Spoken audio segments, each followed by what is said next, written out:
Hello everyone, welcome back again in our 2 PM class. तो हम लोगों ने जो मॉर्निंग में कुछ जितनी थ्योरी देखी है उसी के बारे में हम लोग अभी क्वेश्चन आंसर प्रैक्टिस कर रहे होंगे। देखिए, जो हम लोग का टॉपिक है प्लानिंग, इस प्लानिंग से कुछ खास क्वेश्चन सिविल सर्विसेज में या फिर कह लीजिए पीसीएस में नहीं आते हैं, कुछ खास नहीं होता है, लेकिन फिर भी एक आध दो क्वेश्चन आने के चांसेस बहुत ज्यादा होते हैं। तो उस चांसेस को भी हम लोग जरा नलिफाई कर देते हैं और हम लोग पूरे के पूरे क्वेश्चन को फटाफट डिस्कस कर लेते हैं, जो भी क्वेश्चन पॉसिबल होंगे।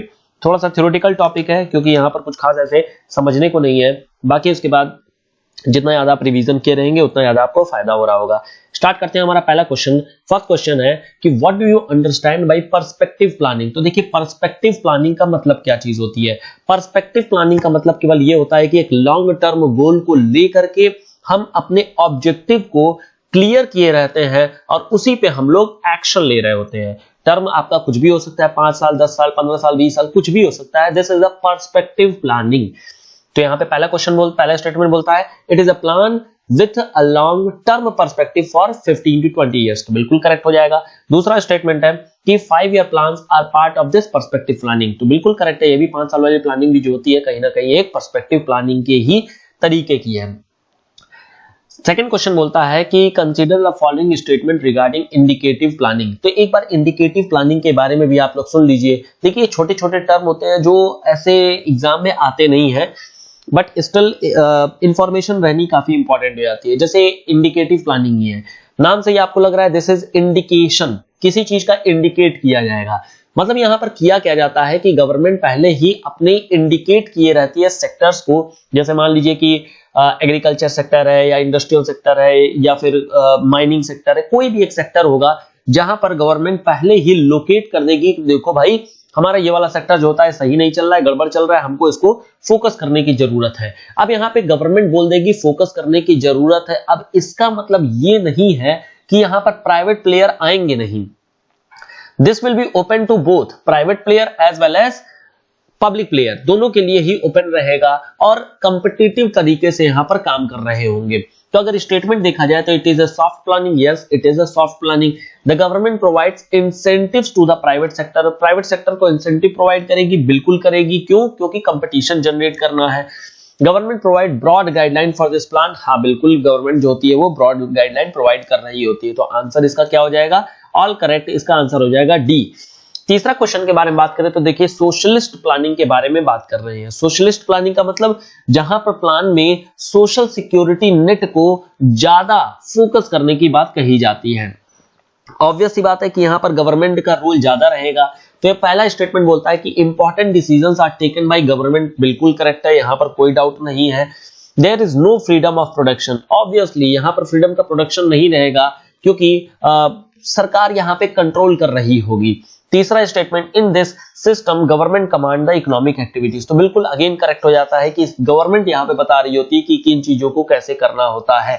तो ये बेसिकली जो हम लोगों ने फर्स्ट क्लास में अपने डिस्कस किया था इकोनॉमिक्स के, जहां पर मैंने आप लोग को एक स्केल बताई थी, न्यूट्रल, फिर सोशलिस्ट, फिर कैपिटलिस्ट, फिर इसके बाद कम्युनिस्ट और फासिस्ट, इसके बारे में आप लोग को बताया था। तो वो कहीं ना कहीं आप उससे लिंक करके इसको समझ सकते हैं। तो आंसर क्या हो जाएगा फिलहाल इसका? D. Next question, fourth question के बारे में बात करेंगे। तो देखिए, यहां पर बात किया लासेस फेयर के बारे में। अगेन मैंने इसको डिस्कस कर रखा है, तो जरा देखिए क्वेश्चन क्या है। Under the system of laissez faire, पहला क्या बोलता है statement? All economic decisions are left to market. तो मार्केट के साथ छोड़ दिए जाते हैं। तो बिल्कुल करेक्ट हो जाएगा क्योंकि मार्केट ही डिसाइड कर रही होती है। डिमांड एंड सप्लाई बेसिस पे यहां पर प्राइस डिसाइड की जा रही होती है, एडम स्मिथ की theory. The government has negligible role. तो बिल्कुल अगेन करेक्ट हो जाता है। गवर्नमेंट यहां पर किसी भी प्रकार का इंटरवेंशन नहीं ले रही होती है, किसी भी प्रकार का हस्तक्षेप नहीं कर रही होती है। तो आंसर क्या हो जाएगा इसका? C. Both statement correct. Fifth question के बारे में बात करें तो देखिए, second 5-year plan model was based on Mahalanobis model. Yes, we have already discussed in the morning class, जहां पर हम लोगों ने देखा था कि second 5-year plan PC Mahalanobis के द्वारा दिया गया था, जहां पर हेवी इंडस्ट्रीज को फोकस किया गया था। तो बिल्कुल करेक्ट स्टेटमेंट हो जाएगा पहला वाला भी और दूसरा वाला भी, इसलिए आंसर क्या हो जाएगा इसका? सी। नेक्स्ट 6 क्वेश्चन के बारे में बात करा जाए तो 6 क्वेश्चन बोलता है what do you understand by rolling plan. तो रोलिंग प्लान के बारे में हम लोगों ने डिस्कस किया था कि जब 1962-1965 वाली वॉर हो गई थी, 1966 के बाद से हमारी कंडीशन कुछ ठीक नहीं थी, तो हम लोगों ने 3 साल के लिए रोलिंग प्लान चला दिया था, जिसको कि हम लोगों ने हॉलीडे प्लान भी बोला हुआ था। तो ये चीज आपको ध्यान होगी। यहां पर यही बोलता है कि it is totally opposite to fix plan. Yes, it is totally opposite to fix plan, क्योंकि ये एनुअल प्लान है, कोई पर्सपेक्टिव प्लान नहीं है, लॉन्ग टर्म प्लान नहीं है, this is a short plan. दूसरा बोलता है it is suggested by Gunnar Milton. तो देखिए गुनार मिल्टन की थ्योरी आपके सिलेबस में एज सच डायरेक्टली नहीं है, ये आप किसी न किसी ऑप्शनल सब्जेक्ट में आप जरूर पढ़े होते हैं, चाहे आप सोशियोलॉजी पढ़िए, चाहे आप ज्योग्राफी पढ़िए, चाहे साइकोलॉजी पढ़िए, आप गुनार मिल्टन के कंसेप्ट को जरूर पढ़े रहते हैं। गुनार मिल्टन का कंसेप्ट आप समझ लीजिए, ये कंसेप्ट बोलता है कि शॉर्ट टर्म फोकस करके हमें डिसेंट्रलाइजेशन को फोकस करना चाहिए बेसिकली। तो आप केवल ये समझ लीजिए कि this is related with short term programs, की शॉर्ट टर्म प्रोग्राम को हम लोग ध्यान में रख करके हमें इकोनॉमिक बेनिफिट दिया जाना चाहिए लोगों को। तो ये इकोनॉमिक बेनिफिट को लेकर के मॉडल था। चलिए खैर, तो ये बिल्कुल सजेस्टेड बाय गुनार मिल्टन है रोलिंग प्लान के बारे में। तो आंसर क्या हो जाएगा इसका? Both correct. आंसर क्या हो जाएगा इसका? सी। नेक्स्ट क्वेश्चन है कि what do you understand by plan holiday. तो प्लान हॉलिडे के बारे में अभी हम लोगों ने डिस्कस किया कि ये एक रोलिंग प्लान था जो 1966 से 69 के बीच में चला था। तो यहां पर वही पहला स्टेटमेंट बोलता है कि it refers to the suspension of 5 year plan due to some unforeseen circumstances. बिल्कुल करेक्ट हो जाएगा। Annual plan are prepared during the plan holiday. तो बिल्कुल करेक्ट है, अगेन दोनों स्टेटमेंट करेक्ट हो जाएगी। आंसर क्या हो जाएगा इसका? सी। नेक्स्ट क्वेश्चन के बारे में बात करें, देखिए main objective of fourth 5 year plan क्या था, चौथे 5 ईयर प्लान का मतलब क्या था यहाँ पर। तो फोर्थ 5 ईयर प्लान कब आई थी? ये एनुअल जो हॉलिडे जो प्लान है या फिर कह लीजिए जो रोलिंग प्लान है, इनके बाद आई थी। यहाँ पर हम लोगों ने फोकस क्या किया था? हम लोगों ने फोकस किया था growth with stability and progress towards self reliance, जो कि दोनों स्टेटमेंट में दिया गया है क्वेश्चन नंबर 8 के। तो यानी दोनों स्टेटमेंट करेक्ट है और इसका आंसर क्या हो जाएगा? C, both 1 and 2 correct. 9th question के बारे में बात करें तो main objective of first 5 year, पहले वाले 5 ईयर प्लान का क्या मतलब था? तो पहले वाला प्रोग्राम जो कि हेरोल्ड डोमर बेस्ड मॉडल पे था, यहां पर हम लोगों ने हर एक सेक्टर को फोकस किया था, लेकिन एग्रीकल्चर पे ज्यादा फोकस किया था। तो यानी कि यहां पर फर्स्ट स्टेटमेंट के बारे में बात करें, to solve the food crisis and to improve the availability position of raw materials specially of jute and cotton. तो बिल्कुल करेक्ट हो जाएगा, यहाँ पे कोई दिक्कत नहीं है। To constitute administrative and organisational setup necessary for enforcing the development program. तो ये भी करेक्ट हो जाएगा, ये भी जो होता है काम किया गया था और इसी के थ्रू बनाया गया था नेशनल डेवलपमेंट काउंसिल, जिसके थ्रू प्लानिंग कमीशन की जितनी भी बातें होती है, जो कुछ भी बोला जाता है, जो कुछ भी रिकमेंडेशंस आती है, वो सारा पहले इस एग्जीक्यूटिव बॉडी के द्वारा डिस्कस कर लिया जाता है और सरकार को कह लीजिए सजेशंस या रिकमेंडेशंस जारी कर दिए जाते हैं, जो कि बाइंडिंग हो जाते हैं। चलिए खैर आगे बात करते हैं। हालांकि देखिए प्लानिंग कमीशन और नेशनल डेवलपमेंट काउंसिल एनडीसी दोनों के दोनों स्क्रैप की जा चुकी है, तो आपके सिलेबस में अब नहीं है, तो आपको बिल्कुल भी पढ़ने की जरूरत नहीं है। केवल और केवल उतना ही जानिए जितना मैं बता रहा हूं, इसके अलावा ये सिलेबस में नहीं है, तो आपको ऐसा जो होती है अगर इसके बारे में पढ़ते भी है तो ये वेस्टेज हो जाएगा। तो थोड़ा सा स्मार्ट स्टडी करने की जरूरत है। नेक्स्ट देखिए, ये स्टेटमेंट दोनों करेक्ट है, दोनों स्टेटमेंट सही हो जाएंगे। आंसर क्या हो जाएगा इसका? सी। सेक्शन क्वेश्चन नंबर 10 के बारे में बात करें, main function of NDC. Main function क्या था एनडीसी का? अभी मैंने आप लोग को बताया कि प्लानिंग कमीशन की जितनी भी चीजें थी, जो भी रिकमेंडेशंस आती थी, उसको ये लोग डिस्कस करते थे। इसमें प्रधानमंत्री हो गए और कैबिनेट के मिनिस्टर्स वगैरह हो गए, मतलब कई लोग होते थे जो एग्जीक्यूटिव मतलब डायरेक्टली एग्जीक्यूटिव से रिलेटेड थे, और ये लोग जो बोल देते थे वही काम इंप्लीमेंट कर दिया जाता था। तो first statement, it is to give suggestion in order to achieve the determined goal and achieve maximum cooperation of the people. तो बिल्कुल करेक्ट है, इसमें कोई डाउट नहीं होना चाहिए। दूसरा बोलता है to approve the plan prepared by planning commission. तो ये भी एक तरह से सही बात है, क्योंकि प्लानिंग कमीशन रिकमेंडेशन देती है और ये अल्टीमेटली उस चीज को इंप्लीमेंट करवा रहे होते थे। तो ये भी क्या हो जाता है? Approve the plan prepared by planning commission. बिल्कुल करेक्ट हो जाएगा। आंसर क्या हो जाएगा इसका? C, both correct. Next question बात करें 11th क्वेश्चन की, तो देखिए NDC is a non statutory body. अभी मैंने आप लोग को बताया ये एक एग्जीक्यूटिव बॉडी है, तो नॉन स्टैट्यूटरी बॉडी आप बोल सकते हैं। Which was constituted to ensure cooperation between centre and the state. बिल्कुल करेक्ट है, क्योंकि इसमें इस सेंटर के और स्टेट के दोनों लोगों के मेंबर हुआ करते थे, तो बिल्कुल करेक्ट स्टेटमेंट हो जाएगी। दूसरा स्टेटमेंट बोलता है कि NDC council was constituted on 6 August 1952 by a proposal of government. देखिए ये भी करेक्ट है, ये भी 1952 में ही बनाया गया था। तो आंसर क्या है, दोनों के दोनों करेक्ट हो जाते हैं। लेकिन क्या है कि ये अब रेलेवेंट क्वेश्चन नहीं रह गया है, क्योंकि एनडीसी अब हमारे सिलेबस में नहीं है, तो आप इसको स्किप भी कर सकते हैं। खैर जितनी भी इंफॉर्मेशन क्वेश्चन के थ्रू मिल रही है, आप केवल उतनी ही इंफॉर्मेशन रखिए। मान लीजिए इनके फ्यूचर में कभी कंपेयर करने को आया तो you can use these statements, ठीक है। क्वेश्चन नंबर 12 के बारे में बात करें कि प्लानिंग कमीशन के फंक्शन के बारे में बात किया गया है। तो प्लानिंग कमीशन क्या है, प्लानिंग करना है, हर तरीके की प्लानिंग करेंगे। तो to estimate the physical capital and human resource of the country, obviously बिल्कुल करेक्ट है, इसको भी एस्टिमेट किए रहेंगे तभी तो प्लान कर पाएंगे। दूसरा है to prepare plan for making effective and balanced utilisation of human resource, तो बिल्कुल करेक्ट हो जाएगा, दोनों के दोनों ही स्टेटमेंट सही है और आंसर इसका हो जाएगा सी। नेक्स्ट क्वेश्चन के बारे में अगर बात किया जाए तो concept of vicious cycle of poverty has been developed by. देखिए विशियस साइकिल का मतलब होता है कि एक साइकिल में ट्रैप में फंस जाना, यही चीज होती है विशियस साइकिल। अब विशियस साइकिल ऑफ पॉवर्टी का मतलब क्या है, पॉवर्टी का मतलब यह है कि गरीब आदमी है, ज्यादा कमा नहीं पा रहा है तो खर्च भी नहीं कर पाएगा, खर्च नहीं कर पाएगा तो कुछ भी कमा भी नहीं पाएगा, जब कमा नहीं पाएगा तो फिर वो गरीब ही बना रह जाएगा। तो ये हो जाता है विशियस साइकिल। यहाँ पे गरीबी को तोड़ नहीं पा रहा है, गरीबी को तोड़ने के लिए उसे अलग से एक इन्वेस्टमेंट की जरूरत पड़ेगी। तो ये जो विशेष साइकिल ऑफ पॉवर्टी है बहुत पहले ही दिया जा चुका है और ये दिया गया था रैगर नर्क के द्वारा, इसमें आपको कोई डाउट नहीं होना चाहिए। नाम याद रखिएगा, इंपॉर्टेंट है, इंफॉर्मेशन भी रखनी काफी इंपॉर्टेंट है। 14 क्वेश्चन के बारे में बात करें, द जीडीपी का ग्रोथ जो होता है किस पे डिपेंड करता है। तो जीडीपी ग्रोथ का मतलब क्या हो गया, ज्यादा से ज्यादा प्रोडक्शन होना चाहिए, ज्यादा से ज्यादा कैपिटल मिलना चाहिए, ज्यादा से ज्यादा इन्वेस्टमेंट आनी चाहिए। तो ये तीनों स्टेटमेंट देखिए कहीं ना कहीं आपके रिलेटेड हो जाते हैं जीडीपी के ग्रोथ से ही। तो ऑल स्टेटमेंट आर करेक्ट, सारे स्टेटमेंट को आप देख सकते हैं कि करेक्ट हो जाएंगे। तो आंसर क्या हो जाएगा इसका, डी। सारे स्टेटमेंट जो है इसके करेक्ट हो जाते हैं। 15 क्वेश्चन के बारे में बात करें कि which is the apex body of development and implementation of plan. तो देखिए अगर उस समय के बारे में बात करें जब तक नीति आयोग नहीं था तब तक तो इसका आंसर ए हो जाता था, नेशनल डेवलपमेंट काउंसिल, क्योंकि मैंने आप लोग को जैसे अभी पिछले क्वेश्चन में ही बताया था कि प्लानिंग कमीशन बना के दे देती थी, एनडीसी उस चीज को इंप्लीमेंट कराना शुरू कर देता था और ये बाइंडिंग हो जाता था। तो ए ऑप्शन करेक्ट तो हो जाता, लेकिन अगर प्रेजेंट कॉन्टेक्स्ट में बात करें तो अभी आज की डेट में इसका आंसर सी हो जाएगा, क्योंकि यूनियन कैबिनेट इस समय डेवलपमेंट और इंप्लीमेंटेशन ऑफ प्लान के लिए सबसे सुपीरियर या फिर कह सकते हैं अपेक्स बॉडी है। क्लियर हो गया। 16 क्वेश्चन के बारे में बात करें तो देखिए goal of 12th 5-year plan in the field of health include reducing MMR to 1 per 1000 lives, बिल्कुल करेक्ट है क्योंकि ये सस्टेनेबल डेवलपमेंट गोल भी है। दूसरा है रिड्यूसिंग आईएमआर टू 25 पर 1000 लाइव बर्थ, बिल्कुल करेक्ट है। टोटल फर्टिलिटी रेशियो 2.1 करना, ये भी बिल्कुल करेक्ट हो जाता है। तीनों स्टेटमेंट करेक्ट है। हम लोगों ने 10th 5-year प्लान में देखा था कि एमएमआर जो होती है वो 2 पर 1000 लाइव बर्थ होनी चाहिए, तो वो हम लोग 10वें में देखे थे।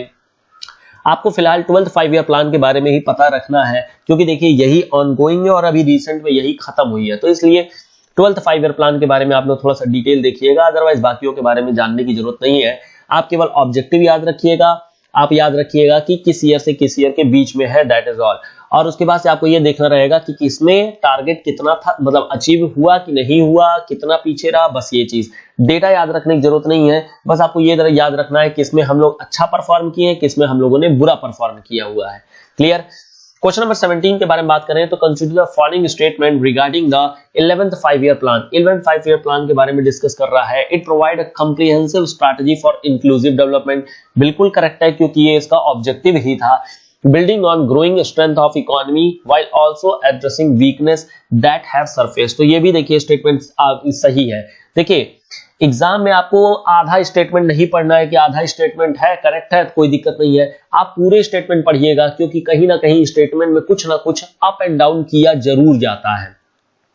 तो आगे जाकर के स्टेटमेंट जब भी लंबा स्टेटमेंट रहे तो मान के चलिएगा कुछ ना कुछ उसमें गड़बड़ी जरूर है, उसको एक बार पढ़ लीजिएगा ढंग से। क्वेश्चन नंबर 2 के बारे में बात करें, it set a target of 9% growth rate in 5-year period and with acceleration during the period to reach 10% by the term of the plan. तो देखिए करेक्ट स्टेटमेंट तो है ये, लेकिन आपके इंफॉर्मेशन के लिए, आपके नॉलेज के लिए जरूरी बिल्कुल नहीं है, आप इस चीज को स्किप कर सकते हैं।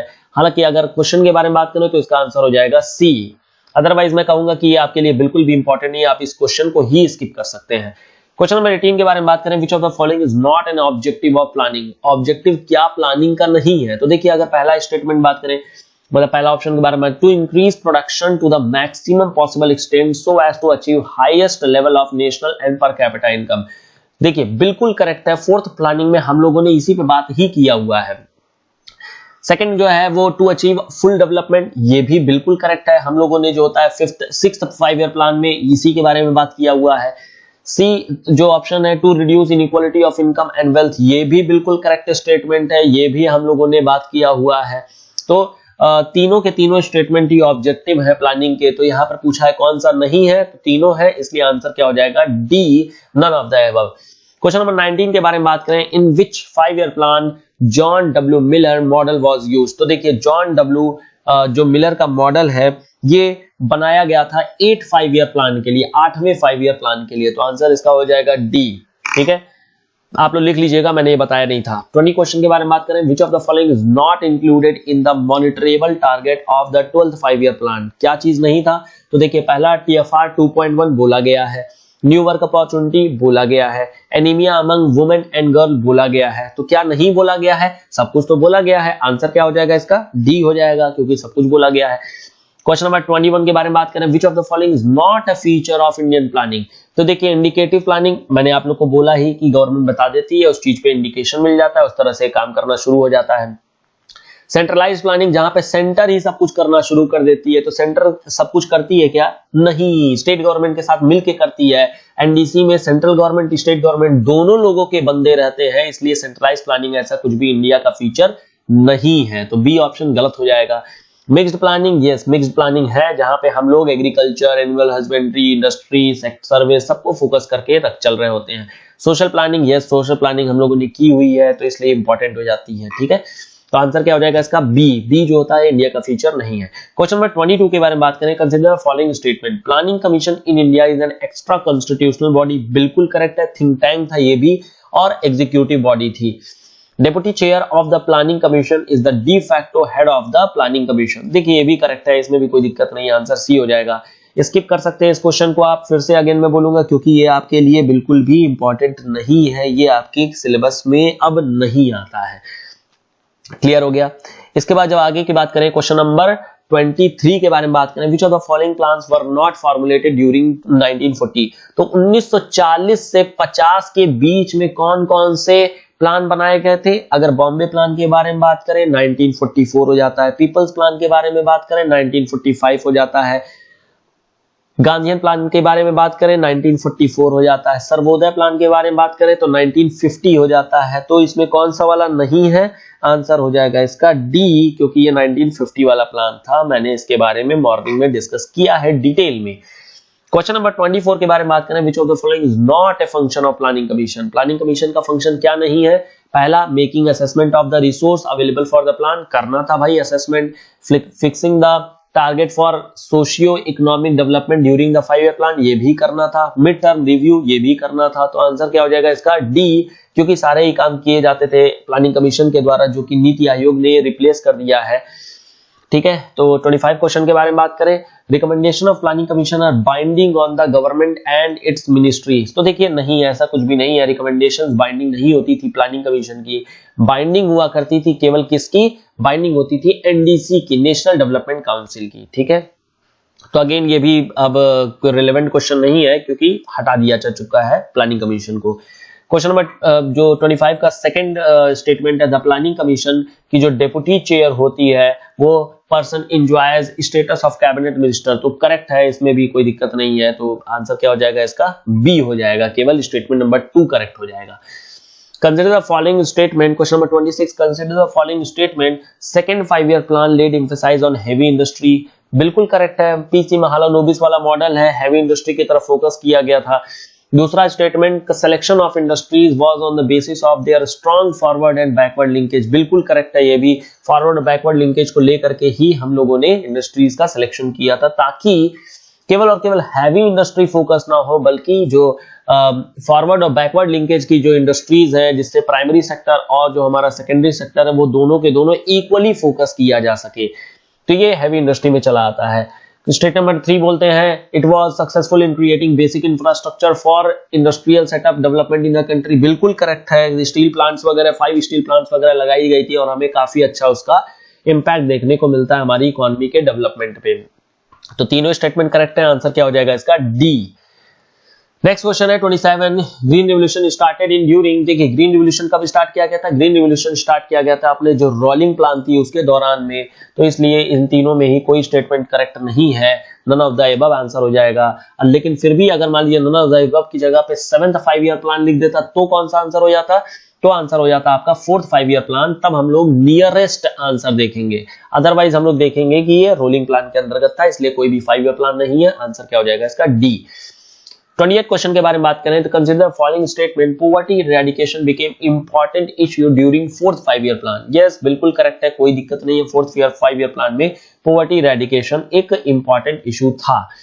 Second statement poverty eradication was main objective in the 5th 5 year plan. तो देखिए पॉवर्टी इरेडिकेशन भी मतलब 5th 5 ईयर प्लान में भी इंपॉर्टेंट ऑब्जेक्टिव था और इस समय वो मेन ऑब्जेक्टिव बन गया था। तो अगेन दोनों स्टेटमेंट करेक्ट है, यहाँ पर बिल्कुल दोनों स्टेटमेंट करेक्ट हो जाएगी, आंसर सी हो जाएगा। क्वेश्चन नंबर 29 के बारे में बात करें तो देखिए industrial growth rate was more than 8% during 7th 5 year plan. देखिए अगेन इकोनॉमिक सर्वे का क्वेश्चन है, तो इकोनॉमिक सर्वे लेटेस्ट ही डेटा पूछा जाता है, तो आप इसको स्किप कर सकते हैं। खैर अगर पूछेंगे तो yes it was a correct statement at that time और it was the result of liberalisation of industrial licensing. Yes it was the result of industrial liberalisation of industrial licensing. Clear है, दोनों स्टेटमेंट करेक्ट हो जाती है, answer हो जाएगा इसका सी। 30th question last question के बारे में बात करें तो during which 5 year plan inflation rate was highest in the country. तो देखिए आप लोग कर्व में जा सकते हैं, जो हम लोगों ने मॉर्निंग में डिस्कस किया था उस कर्व में आपको बहुत आराम से दिख जाएगा कि जो 4th 5 ईयर प्लान था उसमें इन्फ्लेशन रेट जो होता है हाईएस्ट हुआ करता था। तो देखिए ये सारे क्वेश्चन हम लोगों ने डिस्कस किए। देखिए मोर और लेस ये जो क्वेश्चंस हैं वो यूपीएससी में या फिर पीसीएस में नहीं आने की संभावना बहुत कम होती है इस चैप्टर से, बट यहाँ पर कुछ ऐसे इंपॉर्टेंट कॉन्सेप्ट्स हैं जो आपको काफी ज्यादा रिलेट करने में आसानी हो जाएगी आपके जीएस के सिलेबस को, तो इस वजह से इंपॉर्टेंट हो जाता है। तो this was all about our this question answer series. अगर कोई डाउट होता है तो नीचे टेलीग्राम की लिंक दी हुई है, आप उसको ज्वाइन करके अपने डाउट को पूछ सकते हैं। हम लोग अपने नेक्स्ट वीडियो में उस चीज को सॉर्ट आउट कर लेंगे। चलिए फिर मिलते हैं अपने नेक्स्ट वीडियो में 4-4 PM की वीडियो में करंट अफेयर्स के साथ। तब तक के लिए थैंक यू सो मच।